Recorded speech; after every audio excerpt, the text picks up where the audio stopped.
Hey, welcome to the journey. This video is about Alto's adventure, The Spirit of the Mountain. Specifically, it's about completing the Escape 6 Elders in one run goal. This video has 10 tips for completing this objective. Starting right away with number 1, don't forget a helmet. This is like an extra life in a video game. If you crash, a helmet can keep you going. However, there are two problems with this. First, helmets are not cheap. At 1500 coins, that's usually a higher cost than the number of coins that are typically collected in a single run. So, if you keep failing, you'll run out of money. But also, helmets won't help you if you fall into a chasm. So, you might want a chasm rescue pickaxe too. These are even more expensive, costing 3000 coins. That's why I like the remastered version. P2 can get the equivalent of 3 helmets. However, that's tip number 2. You can't use P2.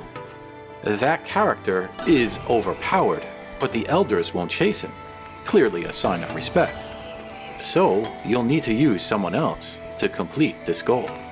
Here I'm using Felipe, the llama that likes to secretly snowboard.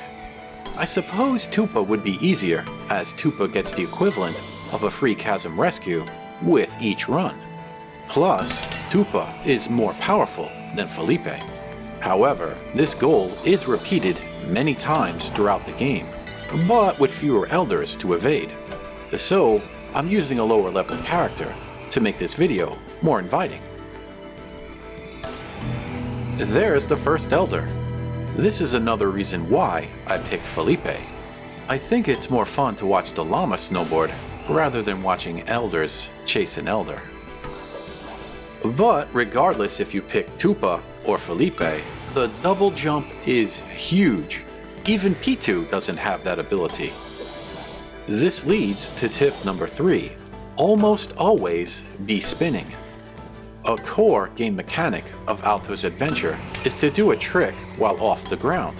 Then, when you land on the ground again, you can blast through certain obstacles. It's mainly rocks, but that is one of the biggest hazards in this game. This is especially true later in the run. Not since Moon Patrol have I seen so many rocks along the path. But with some well-timed flips, Felipe will be blasting more rocks than a coal miner. However, I used the word almost always be spinning. Sometimes there's just not enough room to pull off a good trick. If you jump wrong, you might land on your head. This leads to tip number 4.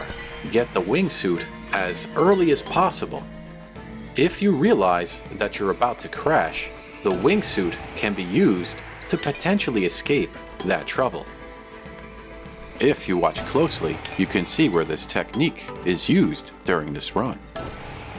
This video shows an uncut playthrough. While that makes for a much longer video, there's a lot going on here. As an example, here I'm constantly doing tricks to keep the wingsuit power level as high as possible. That's the significance of tip number 5. It's not just about speed. In a straight slide down the hill, the elders are faster than you. Instead, it's about pulling off tricks. That's how you can stay ahead of the elders.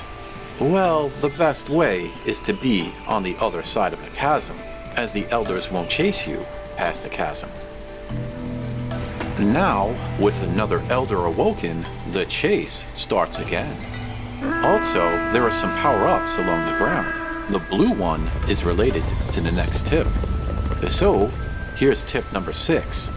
Blue feathers can help. It's partial invincibility. While the blue feathers won't protect you directly from the elders, the hover feather does protect you from the rocks. It also protects you from falling on your head. So, with this special power active, you can take more risks with your tricks. Just earlier, we heard the llama horn, which creates a llama stampede. With P2, the llamas are helpful, but with Felipe, the horn doesn't really help here. At least, I'm not seeing how it's a benefit. Anyway, on the left side of the screen is the Elder icon. When he's off screen, it shows the distance in meters. The speed burst from Trix is what puts distance between you and the Elder. But even if the Elder is really close, that's where the double jump helps. The Elder just hangs back while you flip in the air, as if he was watching you in amazement.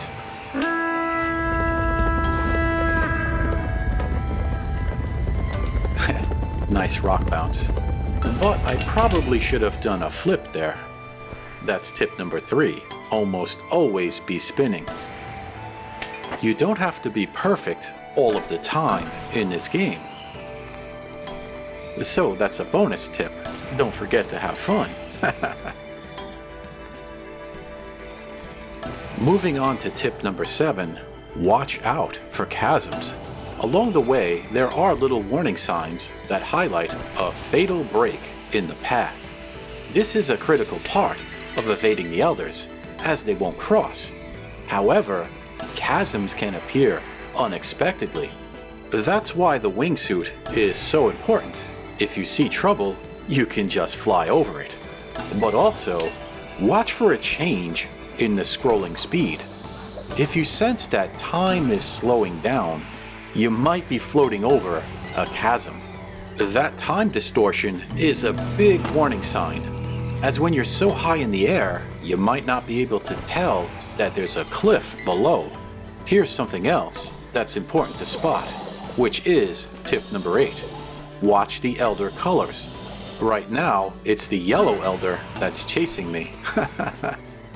With so many Elders to evade, you might start losing track of how many more Elders are left. That can mess with your concentration. So, here's an easy way to know where you're at. The first Elder wears a red outfit. The second Elder wears a green outfit. The third Elder, the one that's chasing me, he wears a yellow outfit. The fourth Elder wears a blue outfit. The fifth Elder wears a black outfit. And the sixth Elder, he wears a white outfit. They're basically dressed up in primary colors, so if you can remember the order of the colors, then you'll know how far along you are in the quest. You could also pause the game. That's a quick way to see the percentages of goal completion. Yet there is another thing to watch. That's tip number 9. Watch the meter. If it's too confusing to remember all of the colors, that's no problem. The Elders are roughly 4,000 meters apart. That's about 2.5 miles in freedom units. Wow, the Elders really do like to keep to themselves. The point is that the first Elder shows up around 2,500 meters. That starts a roughly 1,500 meter chase. Then it's another 2,500 meters until the next Elder. In other words, you basically need to snowboard for about 27,000 meters in order to complete the goal. This is closely related to another level 58 goal, travel 30,000 meters in one run.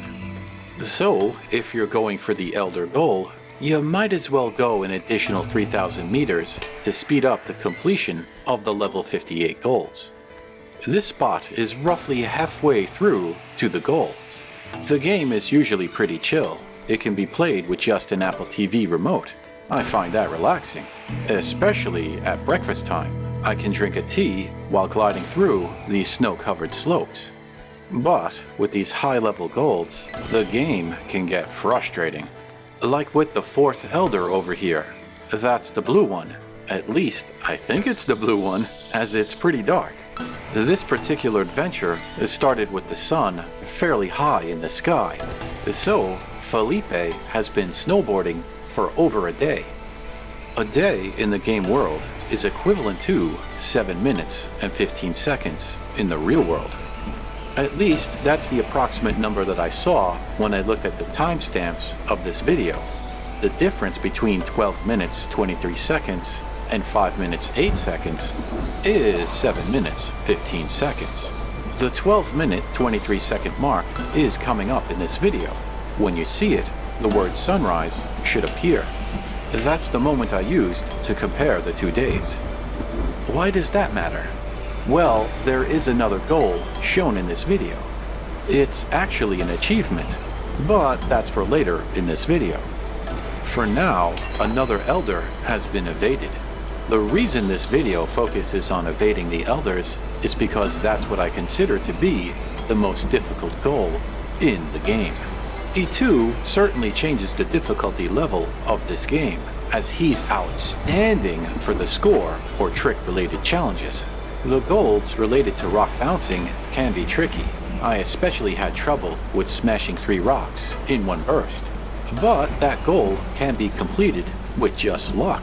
If you land in the right spot after performing a trick, you can get that one without even trying. That's not how it works with evading the Elders. There is a significant amount of skill involved. Also, if you haven't noticed already, the length of this video is significantly longer than an average Photics TV video. That means if you fail to evade all 6 Elders, a lot of time is lost.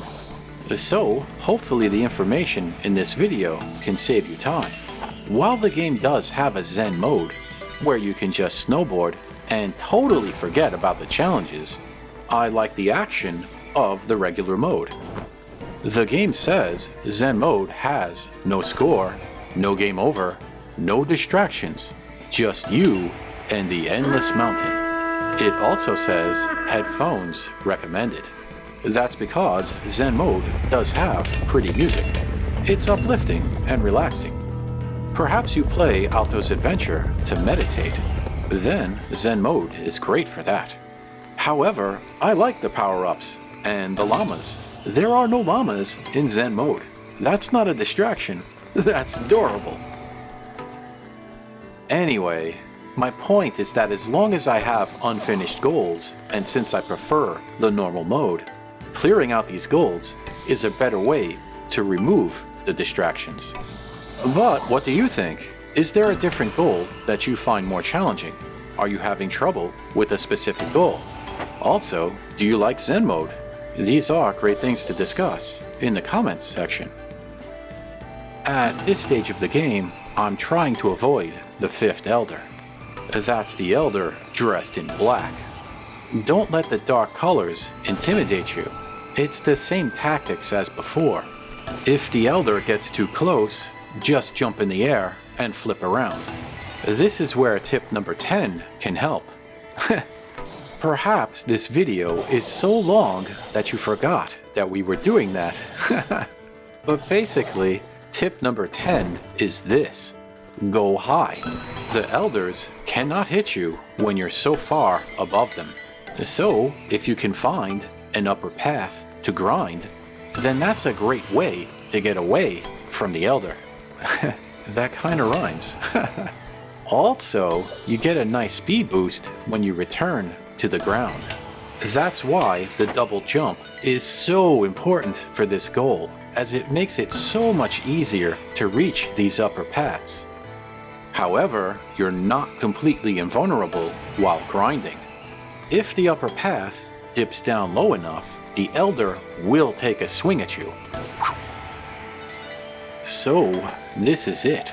We're nearing the territory of the 6th Elder. One more Elder to go. Do you think I'll make it? Of course I'll make it. Why else would this video be online? Although, there is a bit of drama here. I got confused by the llama stampede, and then I hit a rock. Fortunately, Felipe was wearing his helmet. Otherwise, this run would have been over. That's a tough question for you. When should you use the helmet? If the crash had occurred earlier in the run, I'd probably just restart. As mentioned earlier, helmets are expensive. But here, it's an easy decision. With only one Elder to go, using the helmet is a good idea. And if you look closely, you can see a pickaxe attached to the side of Felipe. The Chasm Rescue is still available. Looking for items on your character is a quick way to check your supplies. There's the 6th Elder. You can tell you're near the end of this goal, as this Elder is dressed in white. It's the same tactics as before, Except there is a problem. Felipe doesn't have enough speed to use the wingsuit. That makes this more challenging, especially with all of the rocks around. Yet, by applying tip number 3, almost always be spinning, and tip number 10, go high, Felipe should be able to stay out of danger. The sign back there showed my previous best distance. We're in new territory now.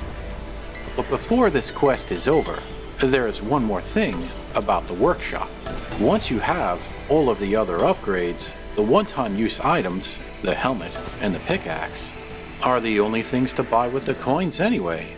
So that's how the main mode can be a lot like Zen mode. Once all of the golds are completed, there's little reason to collect coins. Well, unless you're trying to set a new personal best distance record. Yet I'd probably just use P2 to set distance records. He can get the equivalent of 3 helmets, which is excellent for setting distance records. As for the axe, I don't use it that much. Anyway, that's the end of the Elder Quest, as there's the completion of the level 58 goal. There are 2 items left to wrap up this video. I'll just speed up this run to show you. First, as mentioned earlier, it's a good idea to complete the Elder goal with a 30,000 meter distance goal. And since you're going to do that, you might as well complete the Survivor achievement. That requires snowboarding for 3 days straight. Fortunately, that's in-game time, not real-life time. Haha. So, hopefully you found this video to be informative and entertaining. Thanks for watching.